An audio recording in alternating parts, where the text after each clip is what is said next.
I may say good evening. Once again, it is 99. Good evening, chat room. How are you? We have a special guest on Lyrical Live Show. I'm gonna turn it over to Lyrical and the special guest, Dr. Umar Johnson. Good evening, Dr. Umar Johnson. Thank you for being a part of this show today. Good evening, sister. Thanks for having me on the show. No problem. Today I would like to ask you, what do you think about our current take on Donald Trump administration and how you feel we should handle ourselves and our community? Good question. First of all, I think that black people have to reorient our relationship to the American political structure. We make our political decisions based on emotions, and that's not good. Political decisions should not be based on emotions. No decision should be based on emotions for that matter. And with black people, one of the reasons that we're always exploited, one of the reasons that our vote is always taken for granted is because we always make decisions on emotions. We voted for Barack Obama on emotion. We consider Donald Trump to be the devil incarnate based on emotions. The truth of the matter is Barack Obama's agenda for black people is no different than Donald Trump's agenda for black people. In fact, the agenda for black people for every single president of the United States has been the same: to control, to patrol, and ultimately to exterminate. So we have to get over this falling in love with politicians. It has not benefited us at all. We have to be objective, we have to be systematic, and we have to be comprehensive as it relates to how we're going to deal or not deal with political candidates. They are not preachers. It's okay to have an emotional relationship with your preacher because he is a religious leader. They are not religious leaders. They are political leaders. And until we change our relationship to the political structure, always looking for some sort of emotional appeal, there will always be taken for granted because all the politician has to do is appeal to black people's emotions. Talk about your hurt, talk about your pain, talk about police genocide, bring some black people in to dance and sing at the inauguration, come to a couple black churches, talk to black women, talk to black men, visit a couple jails like Obama did, but don't actually change anything systematically to help black people. So the political structure will never benefit us until we stop dealing with it emotionally. And the second piece I would say is that until we start financing our own black candidates, it's going to be very difficult for the political structure to work for us as well. Black people only vote. We vote in mass, but we do not finance in mass. See, when we look at the Obama presidency, one of the reasons that the homosexuals got what they wanted and white women got what they wanted and immigrants got what they wanted is because they financed Obama's candidacy. You have to finance campaigns. You just can't vote for candidates. Until black people start financing campaigns and stop spending all of our money on cars and hair and clothing and jewelry, we're always going to be at the back of the bus because you have to control the politician, and you can only do that by financing the campaign. Well, you made some great points. What do you think are good alternatives for brothers and sisters who want to open their own business without allowing the outside influence of white America to control them? Well, here's the thing. Black people can start businesses without necessarily depending on the white economic structure for any help. They just have to start small. But one of the reasons that black businesses struggle so much in this country is, number one, a lot of black businesses approach their black consumers the same way that white businesses approach their black consumers, and that is through a capitalistic approach. You cannot deal with black folks in a very anal, objective fashion, especially when you are black. And a lot of black people just want to get rich off of other black people, and they get mad when they're not successful.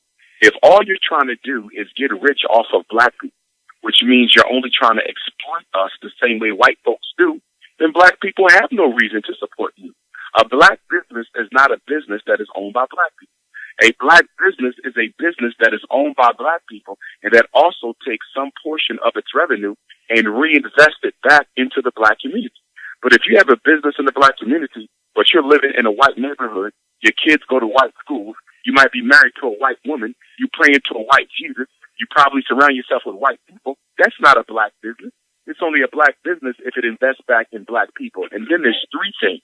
that I think black businesses need to do better. Number one, they need to work with each other more. There's very little collaboration amongst black businesses. Okay, all of the black barbershops should be organized. All the black beauty shops should be organized. Every business that black people has, we need to organize it.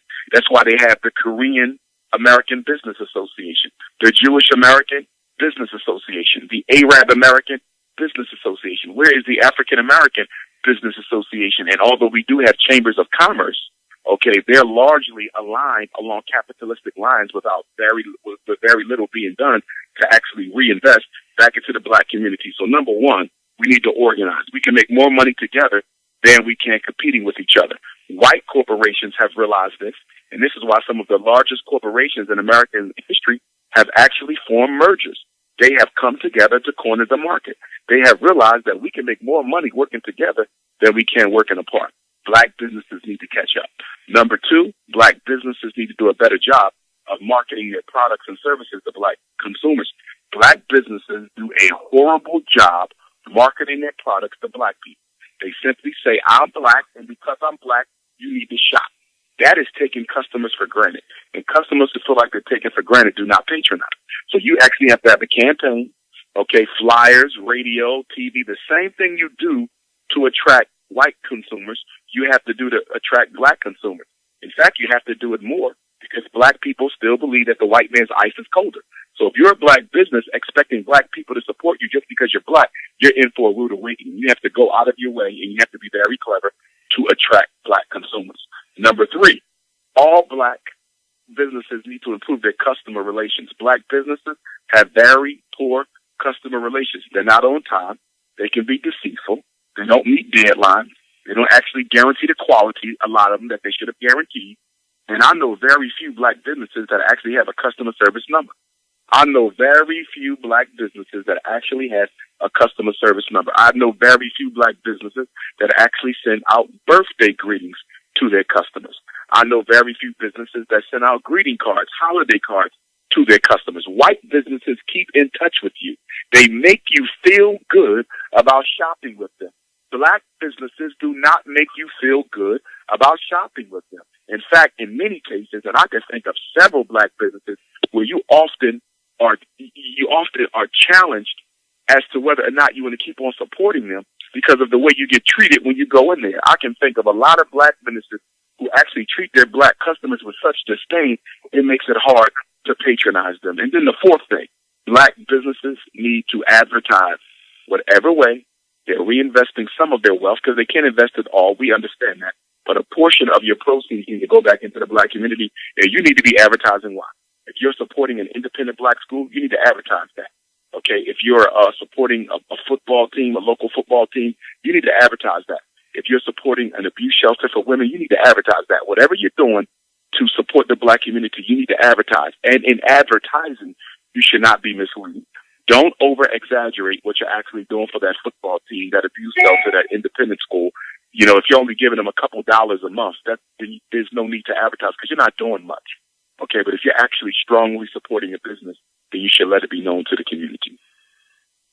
Okay. Do you feel as though that African Americans get business loans?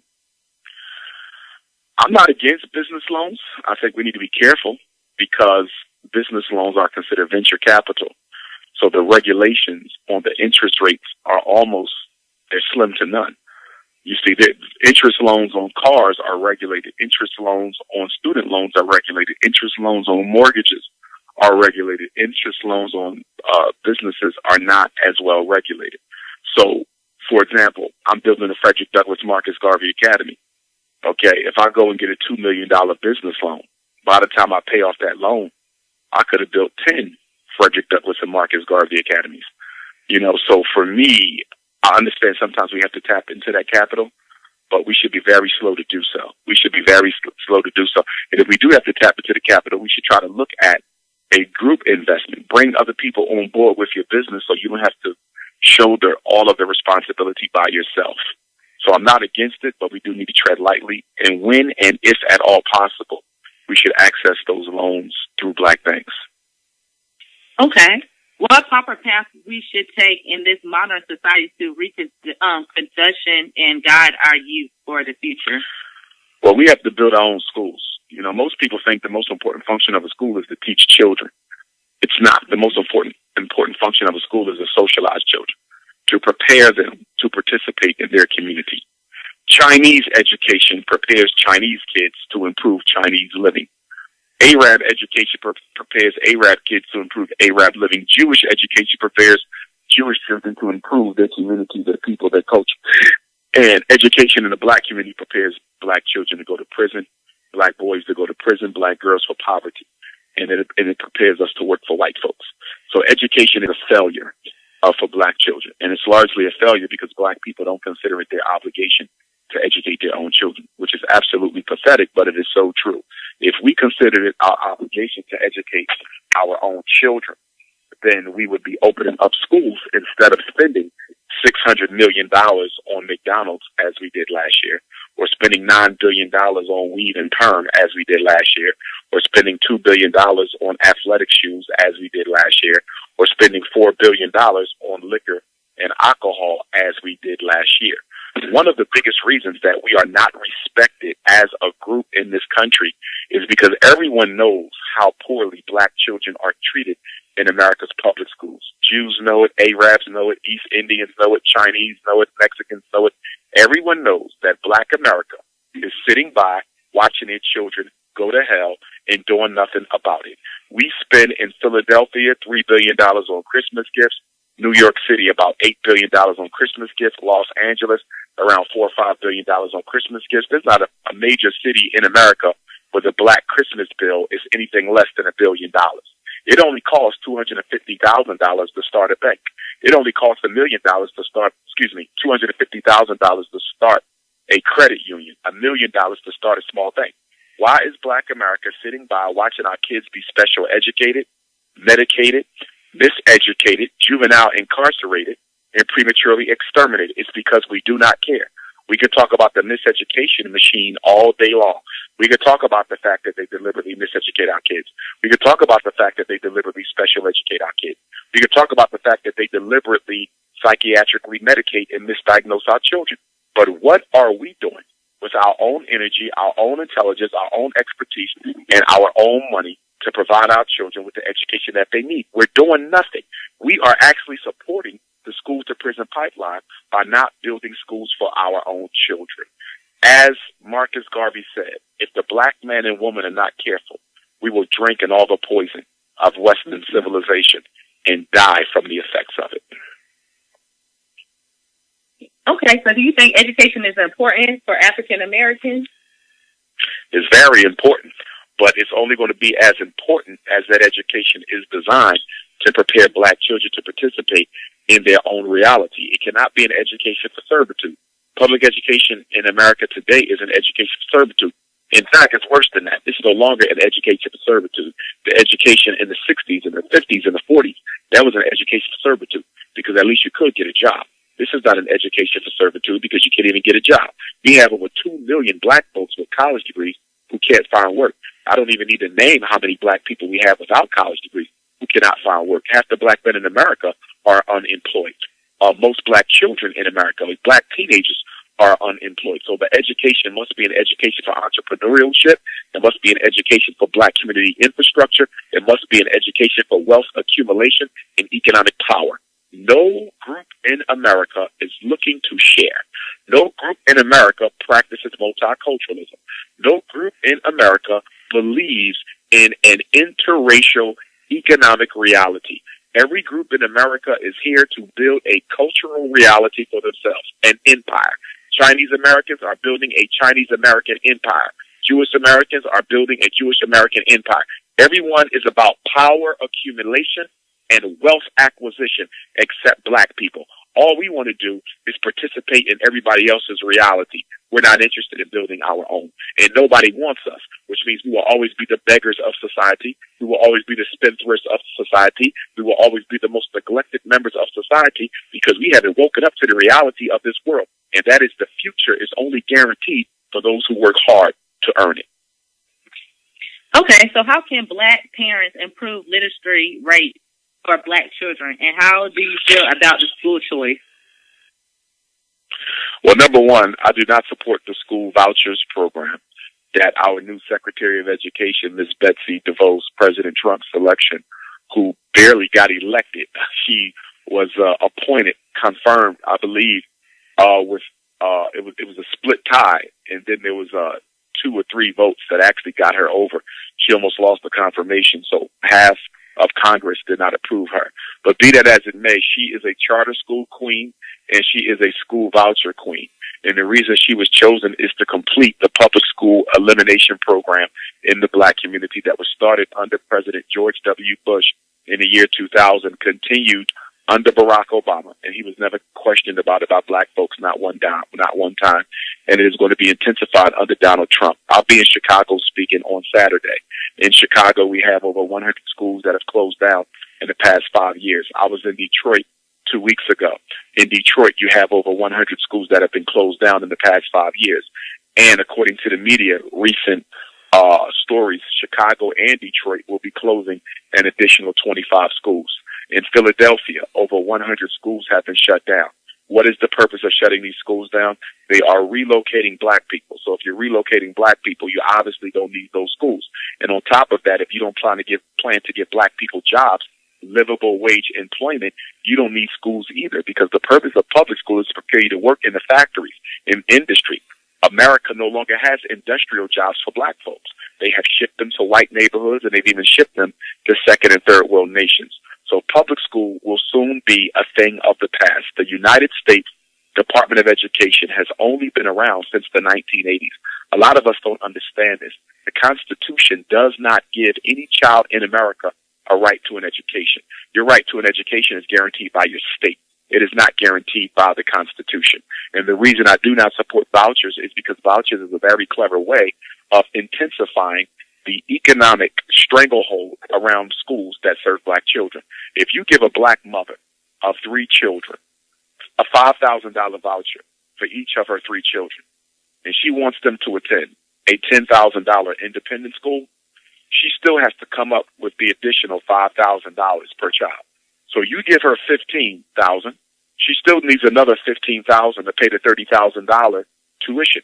Where is a single black mother going to get an additional $15,000 to pay for the private school of her children? My point being that the school voucher program that Secretary DeVos is going to champion all across this country should be rejected and opposed by all black people. Why? Because it only benefits middle class and upper class blacks. If you are working class or underclass black, if you live in poverty, there is no way in heaven or hell that you're going to be able to subsidize your child's independent education along with that voucher. It only works for middle class and upper class blacks. And because we should only be concerned about what is going to be in the best interest of all black children, we should all, as a community, reject the school voucher program. Okay, so how do you feel about suspension and expelling for black community? Well, suspensions and expulsions is a very big problem in our community. Mm-hmm. And the foundation of this issue rests upon the fact that white women do not like black children. They don't like black boys in particular. There was a report that came out, published by the United States Department of Education a couple of years ago, I believe it was in 2015, that had showed that black boys were being suspended and expelled from public school at a rate that was 4 or 5 times the rate of white boys guilty of the same offenses. And the greatest rise in suspension and expulsion was amongst black boys in preschool and kindergarten. Black boys in preschool and kindergarten are being suspended and expelled at a rate that exceeds white boys in high school. How do you explain that? It's only one way: racism. 97% of America's teachers are women. 93% of that 97% are white racist females. Whenever we talk about the miseducation of black children, we do our community a disservice by not being specific about the issue. They're not learning because white women are not teaching them. White women don't care to teach them. And white women are guaranteed their jobs for the rest of their life after they've been teaching 2 or 3 years under the teacher tenure agreement that exists between the 2 largest teacher unions in America, the National Education Association and the American Federation of Teachers. They have bullied school districts into giving teachers tenure, not for quality of performance, but purely for time on the job. It's not based on quality. Teacher tenure is not based on quality. It's based on quantity.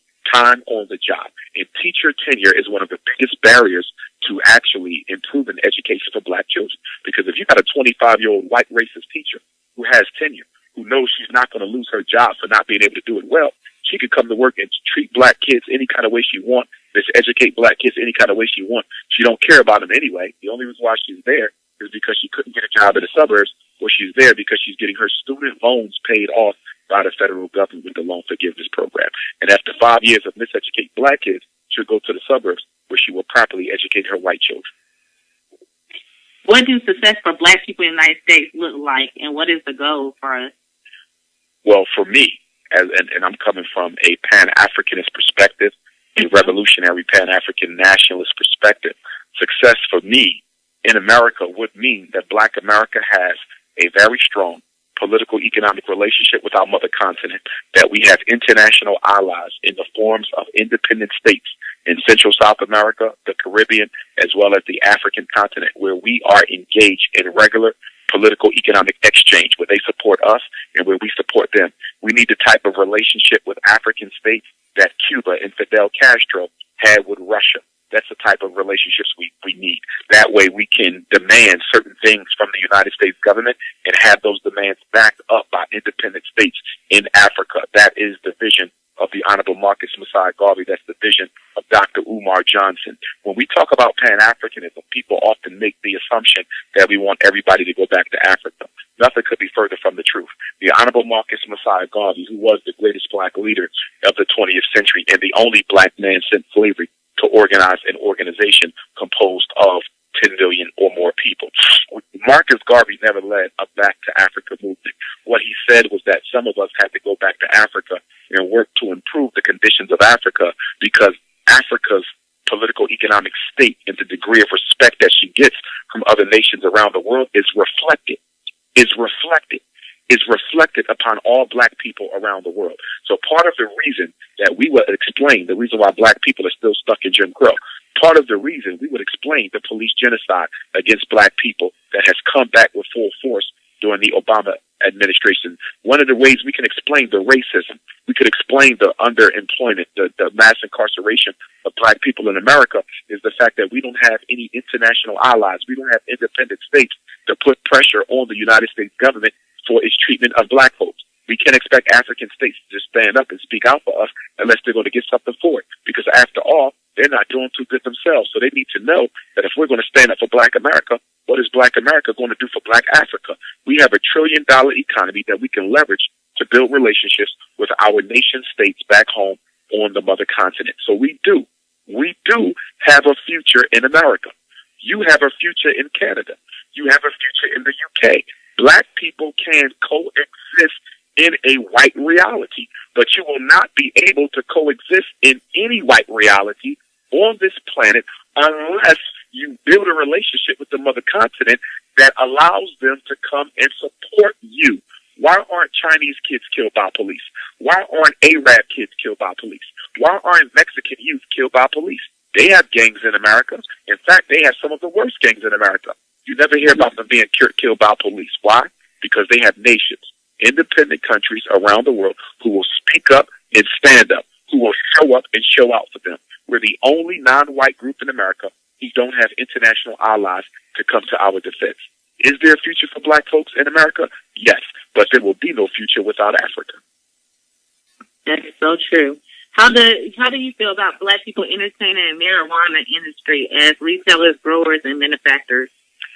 As a psychologist, I am not in support of any form or method of escapism that allows black people to experience a degree of pleasure that is superficial, artificial, and does not come as a result of them actively working and organizing and changing their reality. In other words, the worst thing you can give to an oppressed people is a means of psychological escapism. Because if they are allowed to escape from their problems, they will never solve them. Church is a form of escapism. Crack is a form of escapism. Cigarettes is a form of escapism. Alcohol is a form of escapism.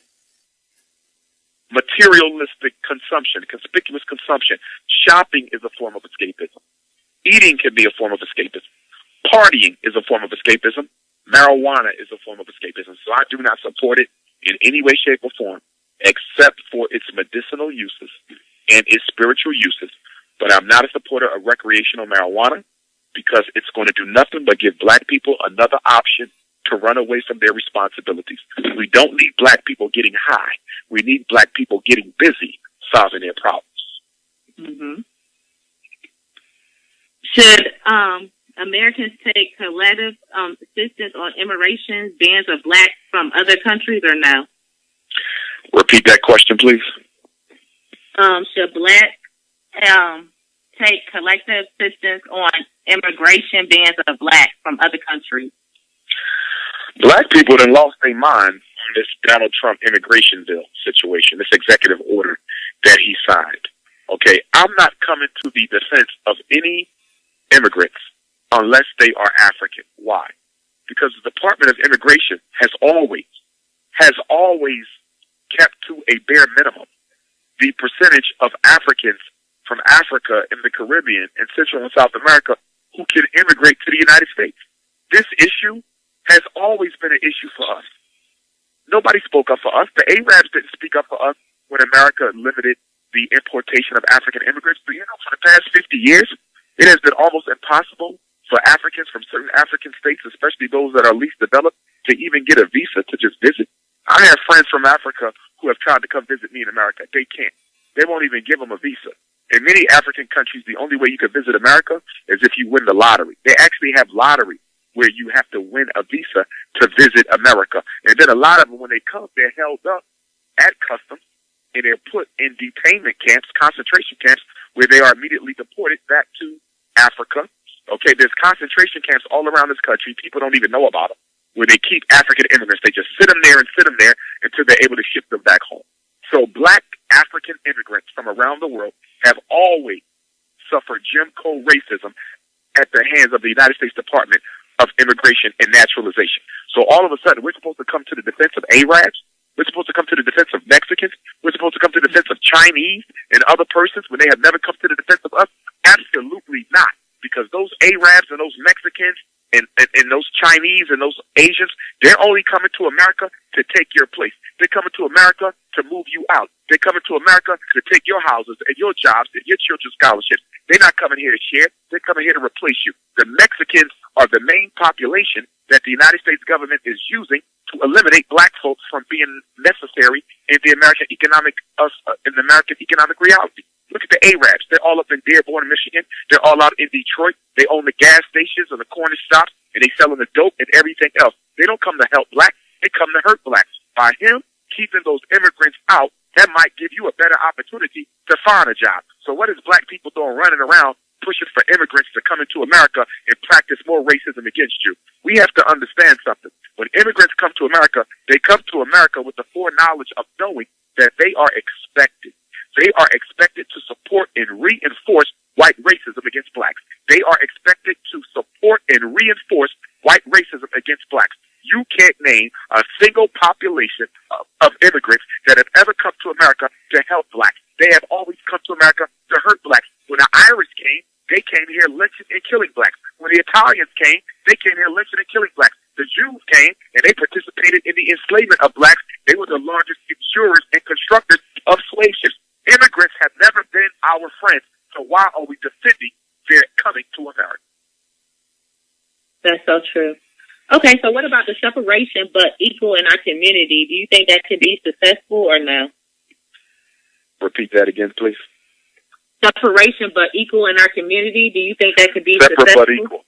Yeah. Black folks are already separate, so we don't have to focus on separation. We're already separate. Very few black folks deal with white folks off the job.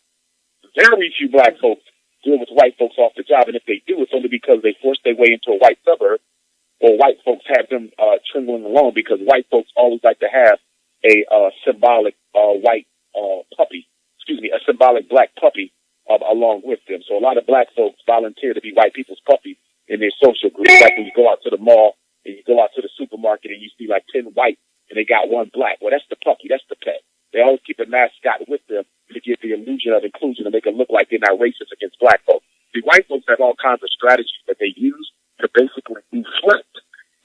accusations that they are racist. And one of the most effective strategies of white folks is to either have a black friend as a puppy, or to adopt a black child as a puppy, or to become a foster parent of a black child as a puppy. We're already separate. What we need to do is build up infrastructure in the black community.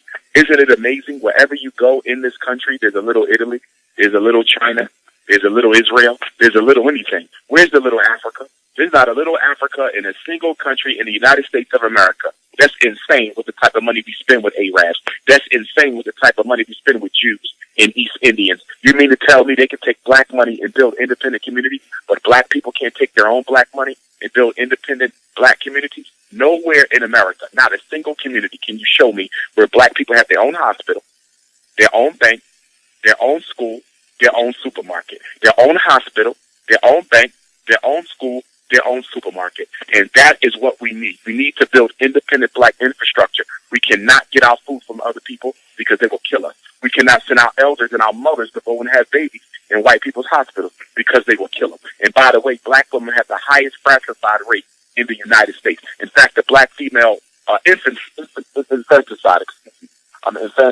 stillborn rate, black women have the highest in America and one of the highest in the developed world. And in fact, the infanticide rate for black women is almost as high as it is in many so-called second or third world nations in Africa. And the only reason why they refer to them as second and third world nations is because America keeps them from becoming first world nations. What they like to call them now is developing.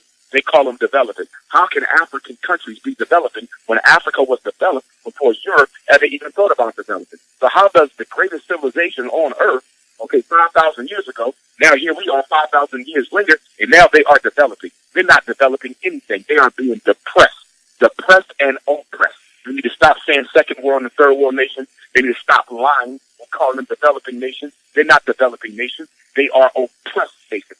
America and Britain and France, they keep their foot on the neck of African countries, and they prevent them from developing. The same problems we suffer in America as it regards to racism is the same problems that our brothers and sisters in America suffer, that our brothers and sisters in Africa suffer as it regards to racism.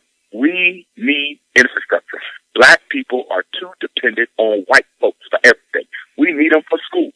We need them for hospitals. We need them for food. We need them for entertainment. Where are the black movie houses? Where are the black playhouses? Why are we so comfortable being dependent on white folks? I tell you why. Because slavery set it up that way. Slavery conditioned black folks to always feel they need white folks in order to be successful. In fact, black folks are so in love with white folks that if you try to get black people to separate from white folks, they will kill you. Okay. Do you feel that all white people are racist? Yes, every last one. Every last one. Every Russian, every Italian, every Irishman, every Greek, every white person on earth, every Anglo-Saxon is a racist.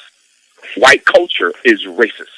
You cannot have white culture without racism, because the only way white culture became what it was is by practicing racism. The mindset of white folks is to control, patrol, dominate, subjugate, and exterminate people of color, especially black folks. They have went nowhere on this planet and have been able to treat people as equals. They are spiritually deficient, and they are not able to treat black folks as human beings. All white folks are racist.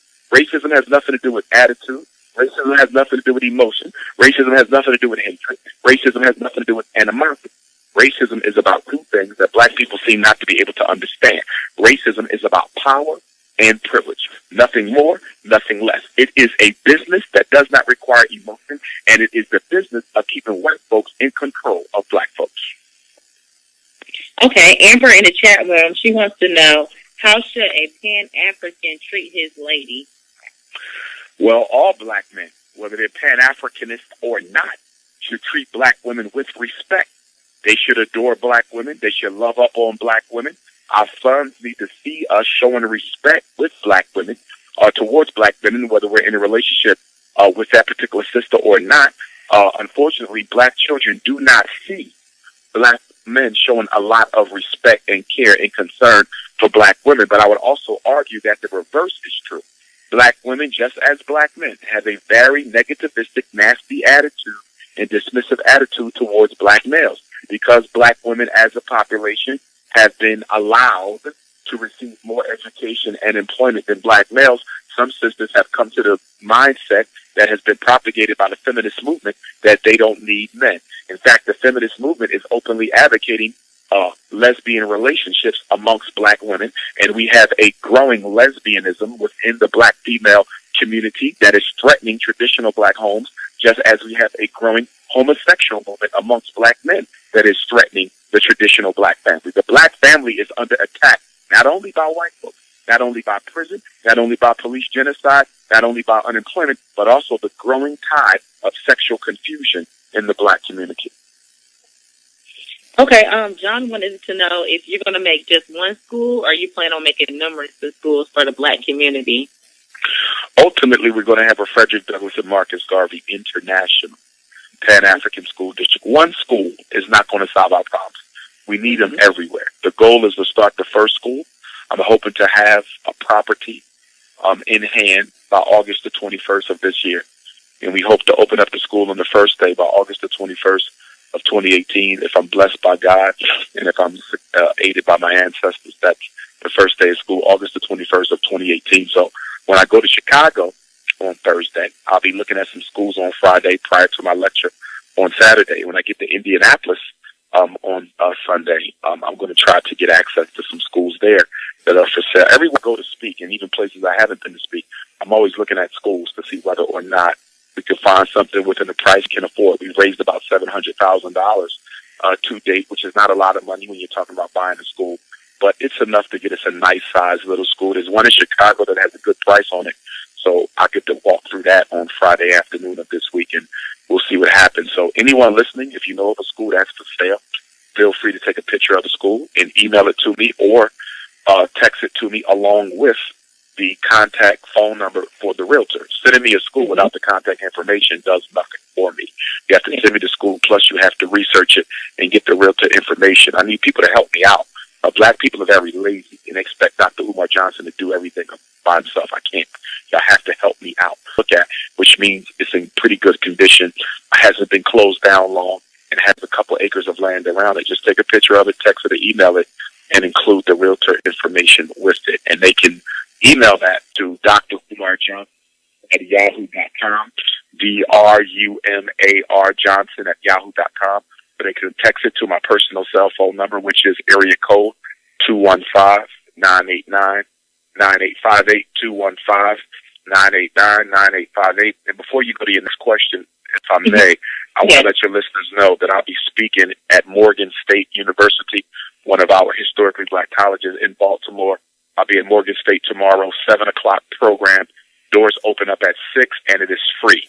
The program is free and open to the African community, Morgan State University tomorrow, and I will have some unapologetically African T-shirts as well as copies of my book on hand, which will be signed after the lecture.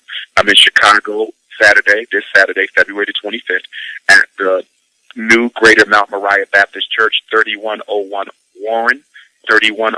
Warren Boulevard in Chicago. That's in the East Garfield section of Chicago. Doors open up at 2, program at 4. We have some opening acts. If you'd like to be a vendor, you could get in contact with me. We have some vendor spaces, and then I'll be in Indianapolis in days after Chicago on Monday, February the 27th. I will be at the Jewel Event Center, 333 Illinois Street. That's 333 Illinois Street in Indianapolis, Monday, February the 27th. Doors open up at 4 o'clock, and the program starts at 6 o'clock. And the last day of Black History Month will be Tuesday, February the 28th, and I will be in money-earning Mount Vernon, home of Heavy B, rest in peace. I will be there on Tuesday, February the 28th, for the Black History Poetry Slam, second annual Black History Poetry Slam that our young people are putting on, and I believe that event might also be open to the public as well. If anyone needs information, they can text me for the flyer to any of those events. If you need tickets for Chicago or Indianapolis, you can get them at princeofpanafricanism.eventbrite.com. I repeat, princeofpanafricanism.eventbrite.com, but you can also purchase tickets at the door. Thank you for sharing that with us. My next question is, do you think that African Americans are lazy? I think African Americans are very lazy, when it comes to building infrastructure for ourselves. We're not lazy when it comes to hustling to take care of ourselves. We're not lazy when it comes to hustling to take care of our family. So the stereotype that white folks put out that we're lazy and shiftless is very, very untrue. We are not a lazy people. The average African-American parent is working 2 jobs. The average African-American parent is working 2 jobs. There's nothing lazy about us on an individualistic level. On an individualistic level, we are not lazy. On a collective group level, we are very lazy. Why do I say that? We haven't built anything for ourselves. Where are the schools for our children? Where are the hospitals? Where are the homes for our elders? Where are the homeless homes? Have you ever seen a homeless Chinese? Have you ever seen a homeless East Indian? Have you ever seen a homeless European Jew? No, you don't, because they take care of their own. We do not. Individualistically, we're not lazy. Collectively, we're the laziest people in America. We refuse to do anything collectively for our own cultural group. Okay, well, we have Rizzo on the line, and he would like to ask the question. How you doing, brother? It's an honor to talk to you, brother. I want to ask you a question. How you feel about, a lot of black people talk like a lot of black talk, so like you talk, and a white person come out and say you racist for talking when you talk. How you feel about that, sir? Well, number one, we got to understand that the white man is king and captain of propaganda. Propaganda is nothing more than informational warfare. Propaganda is the science of changing people's minds without putting a gun to their head. It is the science of changing people's minds without putting a gun to their head. Needless to say, that black people rising is a threat to all other peoples everywhere.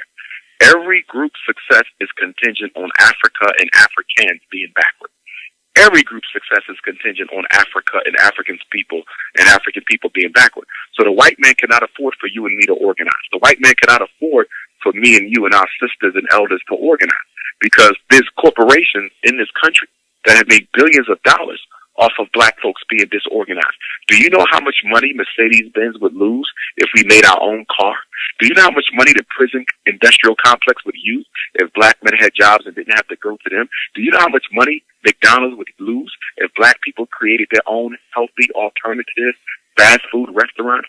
White America is parasitic of black folks. They exist to exploit us. So when I talk about self-determination and African racial independence, that is a threat to the European economic empire. That is a threat to the Chinese economic empire. That is a threat to the white Jewish economic empire. It is a threat. So in order to combat what I'm trying to do, and other Pan-Africanist leaders before me, they have to do what? Engage in a campaign of character assassination or warfare, i.e. negative propaganda. So they're always going to say that we're racist and speaking up against ourselves. And what I say, speaking up for ourselves. And what I say to that, why have we not called European Jews racist when no black people have ever been seen inside of a synagogue? Why have we not called Chinese Americans racist when they never allow black people to operate their cash registers? Why have we not called European Americans racist for opening up all these banks? And rarely do you see black CEOs of banks. Why haven't we called the NFL and NBA racist for having very few black owners when 85 to 95% of all the players are black? So clearly every group practices racism against practice bias, discrimination, inequity against another group. You have to be able to systematically disadvantage white. You have to be able to systematically disadvantage Chinese and able to systematically disadvantage each other. More or less be in a position to systematically disadvantage white. The question, if I'm a racist, if we are racist, what institution do black people control through which we can systematically disadvantage whites? What institution do we control through which we can systematically disadvantage Mexicans? None at all. None at all. And guess what? Because Chinese supremacy. Because Chinese are buying up so much of Africa and the Caribbean that we're about to evolve from dealing with or being victimized by white supremacy. And in the next 25 to 50 years, now we're going to be dealing with Chinese supremacy. Doctor, I got another question for you. Friend named Danny, she got a question for you about the doctor named Marvin Hammer. I'm sorry, I can't pronounce the name well. The doctor that came with a cure with AIDS and cancer. The doctor, what was the doctor's name? Marvin Hammer. I think I'm saying it. I'm not familiar with him. Okay. Next question I have for you, sir, is do black folks own any banks in the United States? And if they do, what's the name of the bank? Yes, black people don't own a lot, but we do own several banks. If they Google black banks, they could get them off the internet. I don't know the names of all of them. Chicago has one or two. Detroit has one or two. Philadelphia has United Bank. We do have a couple around the country.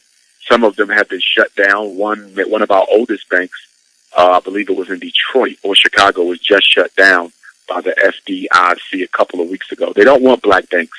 And then I also have a little bit of a gripe with black banks because I don't see black banks investing in the black community the way in which they should. It seems like that a lot of black banks are only investing in black elites, black bourgeoisies. It's almost as if they only exist to look out for the financial interests of the bourgeois. I don't see them really working on a grassroots level to empower single black mothers to go into business. I don't see them working to empower black male ex-offenders to go into business. I don't see them working to empower black students to go into business. So our black banks, from what I see, and I'm sure there's exceptions to the rule, but the great majority of them seem to be practicing black bourgeoisie economics, and I don't support bourgeoisie economics. Hey, brother, next thing I got for you question is, I see a lot of Malcolm X in you, right? And I want to know, do you get any phone calls or threats of your life because of the stuff you preaching? Because you preaching some real deep stuff, brother. I've got a couple of death threats. Most of them have come from black people, not white people. That's so sad. That's so sad. A question that was in the chat room by Ashley. She wants to know, so that means you don't like white people? I don't have anything against white people. I have good conversations with white people every day. I work with white folks to some extent in my work as a psychologist. I've been interviewed by white folks. I don't have anything personally against white folks, but I understand them and I understand their culture. And I understand that in order for their culture to thrive, mine cannot survive. White people are natural political and economic adversaries to black folks. If you study the entire history of the development of Europe, Europe has only been able to become king of the world because they have been able to suffocate and dominate black Africa. When you understand the behavior of nations, when you understand the historic relationship between Africa and Europe, you will understand clearly with pristine crystal clarity that white folk must dominate black folks in order to stay where they are. We need to understand something. The greatest hatred that white folk have towards blacks as a population is that we have genetic predominance over all groups on the planet. When God created humans, he created us first, she created us first, but God made us predominant. That means that no matter if I lay with a Chinese woman, if I lay with a white woman, if I lay with a Jew, if I lay with an Arab, East Indian, Mexican, Native American, I reproduce myself. The black man is the only man who can reproduce himself in the woman of any race. No other man can say, I can reproduce myself in any other woman. No man. No other woman can say that I reproduce myself no matter what seed is planted in me. The black woman reproduces herself. She is a baby-making machine, and white folk take that because it's hard to control and exterminate black folks when black women are more fertile by nature. Black women are more fertile by nature. Black men are more fertile by nature than anyone else. That's why you constantly hear these complaints about population control. The world is being overpopulated. The world is not being overpopulated. That's one of the biggest lies ever told. What they mean to say is that the world is being populated too much by black folks, and we have to keep it under control. See, what we need to understand is that all white folks are racist. See, but the reason why black people have trouble understanding that is because our personal relationships with white folks cloud us to the larger agenda of white people. Let me say that again. Our personal, individual relationships with white people often cloud and brainwash us to the greater agenda of white folks. There's not a white person on earth, not your boyfriend, not your girlfriend, not your coworker, who has ever or will ever work to eliminate the white privilege that they enjoy vis-a-vis black oppression. Show the white person who has ever worked to eliminate white privilege. Better yet, ask your white friends and your white boyfriends and your white girlfriends, are they interested in helping you embark on a campaign to eliminate white privilege in America? We want white people to be treated the same as black people. Will you help me fight that? They will never help you fight that. White people enjoy privilege. They know that they enjoy that privilege at the expense of black folk, and they have never done anything to change it, and they never will. The problem with black people is we are so multicultural that we can't understand white folks. We're so in love with them that we can't even understand what they're doing to us. All white people practice racism, and no white person is ever, ever, ever going to do anything to eliminate the privilege that they enjoy vis-a-vis black oppression. If you know of one, please give me their name, because I would like to meet them. All right, brother. I got another question for you, brother. I like what you just said. I'm going to take you back 100 years, a couple 100 years. Back in slavery, a lot of black folks trying to run away, and some of your take about the Native Americans helping us out. Well, first of all, the 5 major Native American tribes fought on the side of the Confederacy against the Union. The 5 major Native American tribes fought with the Confederacy against the Union. They fought to maintain the slavery. It's true that there were tribes or nations of Native Americans that we interbred with, we intermixed with, so forth, so on. Okay, a lot of us have Native American blood. I have it in my family. My grandmother's grandmother, I believe, was a full-blooded Cherokee Indian. So what? African DNA is predominant, and that makes me African, period. I don't run around bragging about Native American blood. I don't run around bragging about the slave blood that is in my veins. I'm going to go back to what I said earlier. No race will ever come to the aid of black folks. No race has, no race will. In fact, speaking of the Native Americans, once they were able to solidify their agreement with the United States government to build these casinos on the different Native American reserves that they have around America, one of the first things that they did, and y'all can do your research, one of the first things that all of the major Native American tribes did was they passed resolutions that said no African American could ever claim to be part of their nation. I repeat, no African American can ever claim to be part of their nation, no matter how much Native American blood that you have in you. They do not identify with you. They will not allow you to participate. But every day you wake up, you got 5, 10, 15, 20 black folks running around talking about, I got Indian in my family. Who the hell cares? Because the Indians certainly don't care. That's so true. Do you feel that a Lumbee Indian is considered as black? Because, I hear that all the time.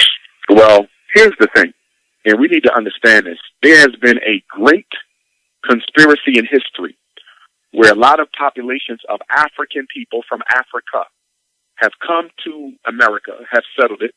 They lived in the Caribbean. They lived in Central and South America. And no, they didn't all call themselves Moors either. And there were African nations in America that settled and who lived here. And it is very true that when the white man got here, and you can read this in the diary of Christopher Columbus, we were already here. You can read it in Ivan Van Sertima's work. They came before Columbus. We were already here.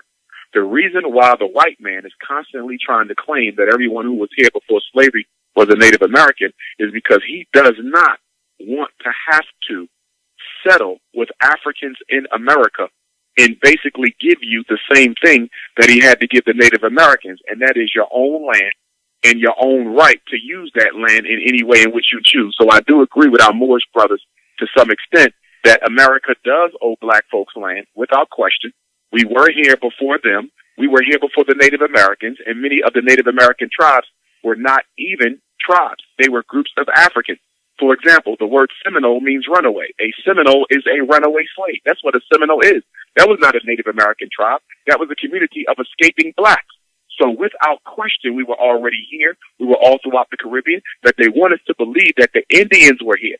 That the Indians were here, not black folk, because they don't want to have to admit that this is our land as much Africa is. But where I would disagree with Moorish brothers is I am not interested in claiming America before I claim Africa. No matter where we are, we got here from being an African, and you do not ignore or deny your mother just because you don't want to be associated with her. We are an African people living in America. We are an African people that came and settled America, Central South America, and the Caribbean, and so we don't have to disidentify from our continent of origin to claim that this is our land as well.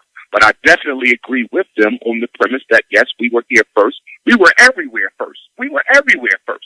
So the question becomes, if we were everywhere first, where should we seek to plant our flag first? And in my opinion, from a geopolitical strategic perspective, Africa is where we plant our flag first. Not only is it the first land, not only is it the motherland, it is the richest land. The wealth of American soil doesn't even begin to compare with Africa. So why do I want to claim America before I claim Africa? It's because I don't want to be black. And that's what's wrong with a lot of us. We don't want to be black, and we will identify with anything and push any agenda that allows us to no longer be black folks. Okay, brother. Another question. Can you tell me about this brother that from South Carolina that had a slavery boat, had 9,000 slaves and ready to put in work, but had stopped it? His name Demo Easy. I need you to repeat that and slow down so I can understand what you're saying. I'm sorry, brother. Can you tell me about the slavery boat that happened in South Carolina about to happen? That had killed that brother before he started. Well, you're talking about Denmark Vesey. Yes, sir. Yes, sir. Yes. In 1822, a free black man by the name of Denmark Vesey began to organize free blacks and enslaved blacks to revolt against the city of Charleston. They were going to rise up and they were going to conquer Charleston, and they was going to move and spread out and conquer the entire South Carolina. And they were ultimately going to link up with Haiti, the island of Haiti, and they were going to link up with them. In fact, he was inspired by the Haitian Revolution to do that. In fact, he was brought to America from the islands, and I think he may have even come from Haiti or Dominican Republic. It's not the Domingo, what have you. I think he may have even come from that land. And so he purchased his own freedom, free black man, and he started organizing. And what happened was, I believe, the night that they were going to revolt, one of the house Negro slaves went to his master and ratted out Denmark Vesey. And Denmark Vesey and all the others was rounded up, and there was a great mass hanging, and they were all killed. So it was a black house Negro that ratted out Denmark Vesey. Now, the interesting thing about Denmark Vesey, when he began organizing the slave revolt, if memory serves me correctly, he did not include house Negroes at first. If you worked in the house, I don't think he included you. It was either house Negroes or biracial Africans. It was one or the other. He didn't trust either the house Negroes or the biracial Africans, but I think it was the house Negroes. But ultimately, he decided to let them in, and unfortunately, not listening to his own wisdom, it was the house Negro that ultimately betrayed him. Same thing happened with Gabriel Prosser in 1800. Gabriel Prosser in Virginia, Richmond, 1800. He did the same thing. He began organizing, and what happened, a big storm came, and so they had to delay the slave revolt, and another house Negro ran and told his slave master on Gabriel Prosser, and that's how that got snitched out. And that slave that exposed Gabriel Prosser went on record to say that the reason he told on the slave revolt is because he didn't want to see his master hurt. He didn't want to see his master hurt. And so we have to understand something. We have black folks who are absolutely committed to the maintenance and perpetuation of white supremacy. We have black people who are absolutely committed to the maintenance and perpetuation of white supremacy. So when we move amongst our people, we got to be very, very discerning. We have to be very, very clever. We have to be very, very Machiavellian even in what we do, because everywhere I speak, I know that there are agents there who have been sent to kill my work. I never assume that everybody at a Dr. Umar Johnson lecture is there because they want to learn, or they're there because they want to support. There's always people who are there to destroy me. Some of them are being sent in to gather my plans from the white man, which is why I don't put everything out anymore. And then some of them are what I call, rogue agents, and these are Negroes who do not have an official capacity with the FBI or the CIA, but who are simply there out of jealousy, animosity, and hatred to destroy me. So there's two groups that I got to look out for. I have to look out for the official agents that are being sent by the government, and then I have to look out for the rogue agents who are self-hating black folks who just want to see another black man fail. So we have to be very careful, because every one of our skin folk is not necessarily of our kinfolk. Okay, what other leaders other than yourself do you think that we should support and pay close attention to? I would say that there's a lot of people in the grassroots level, that people who don't even know, who are doing a lot of good stuff in the black community, who are often unsung heroes and don't get enough attention. On the national level, I would say that Dr. Claude Anderson, a good friend of mine, an economist, I would say that he's one of the most critical scholars, because he's dealing with economics on a Marcus Garvey race-based level. So his message and my message are 100% congruent.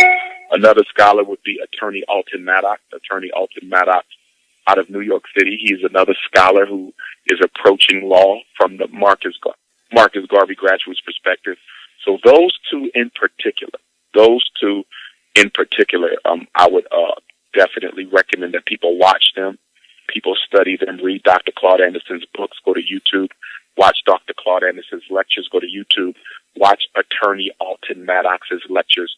Those would be my favorite two living. They're not the only ones, but both of them are good friends of mine, good elders, and what they teach and what they're trying to do. And what I like about them so much is they're not just teaching. Most people in the conscious community, all they do is disseminate information. Disseminate information. Dr. Claude Anderson and Attorney Alton Maddox have a history of doing what I'm doing, and that is not only teaching, but also organizing. Okay, brother, I got one more question for you, brother. This pertaining to me. I got two little boys, they 10 and 8. Is they too young to learn about how racist white folks is, or I didn't let them get a little older?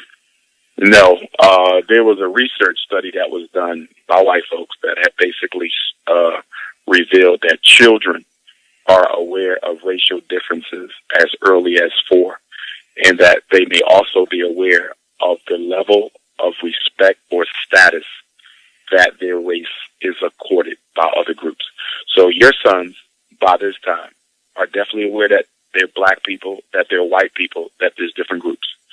But on top of that, they may also be aware that the group to which they belong is one of the most disrespected and marginalized groups. So yes, it is time for you to start reinforcing their knowledge of self, black history, black culture, take them to the museums, take them to the lectures, make it fun. Make it fun to learn about culture. Don't just put a book in front of them. Make it fun to learn about culture. Put on the DVDs, watch it with them, talk about it with them, go on to different trips and events. Of course, this summer I'll be hosting my 2nd annual Black College and Consciousness Tour. We'll be going out of Atlanta this year. Last year we went out of Newark, New Jersey. We did Pennsylvania last year, New York last year, Maryland last year, Delaware, and Virginia last year. This year out of Atlanta, June 28th to July the 12th, 14 days and 14 nights. We'll be doing Georgia, Tennessee, South Carolina, Alabama, and probably North Carolina. So your 11-year-old or your 10-year-old, if he'll be 11 by that time, he could join us for the Black College and Consciousness Tour. That tour is $3,500, but Dr. Umar Johnson pays $1,500 of the tour, and the parents pay $2,000. And I should have registration for that by the middle of March 14th. People can check in with me on the website. They can also check in on my social network pages. They can follow me on Instagram at Dr. Umar Johnson, on Twitter at Dr. Umar Johnson, the website, drumarjohnson.com, the email, drumarjohnson@yahoo.com. On Facebook, I use my African last name. So on Facebook, you want to connect with me at Dr. Umar Ifatunde. Ifatunde is spelled I as in independence, F as in firmness, A as in Africa, T as in together, U as in unity, N as in nationalism, D as in dedication, E as in eternity. Dr. Umar Ifatunde is the Facebook page. You'll know it when you see it because the profile picture is myself and Brother Charlemagne from my Breakfast Club interview. Okay, Dr. Umar Johnson, I want to say thank you for stopping by 99-B. It's a pleasure that you came for this interview tonight. Is there anything else you want to say to the people? Yes, I want to encourage everyone to support the Frederick Douglass and Marcus Garvey Academy fundraiser. Please go to GoFundMe.com/Dr. Umar. GoFundMe.com/Dr. Umar. Make a donation or you can mail it in. Payable to FDMG Academy, P.O. Box 687 Philadelphia, PA 19132. Check or money order. Please include your name, your phone number, your email address, because once we open up the school, we will be making sure we honor everyone who donated to the school.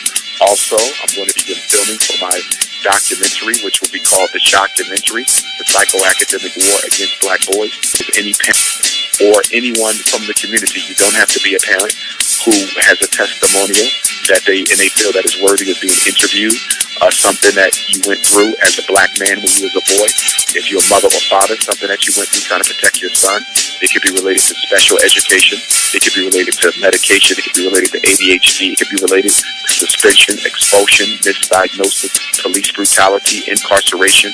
This is a war against black boys. And anyone who has a story, teacher, social worker, nurse, counselor, community activist, even if you are a grown black man, or even if you are a mother and your son is no longer a child, he's a grown man, But if that testimony of what he went through 10, 20, 30, 40 years ago is worthy of being included in my documentary, feel free to text my cell phone at 215-989-9858. And what I need you to text is your first name, your last name, your city, your state, in the word documentary. That's all I need is those 5 things. Please don't include anything else. Your first name, your last name, your city where you live, your state where you live, and the word documentary, and I will be in contact with you to schedule the interview. We're starting to work on that.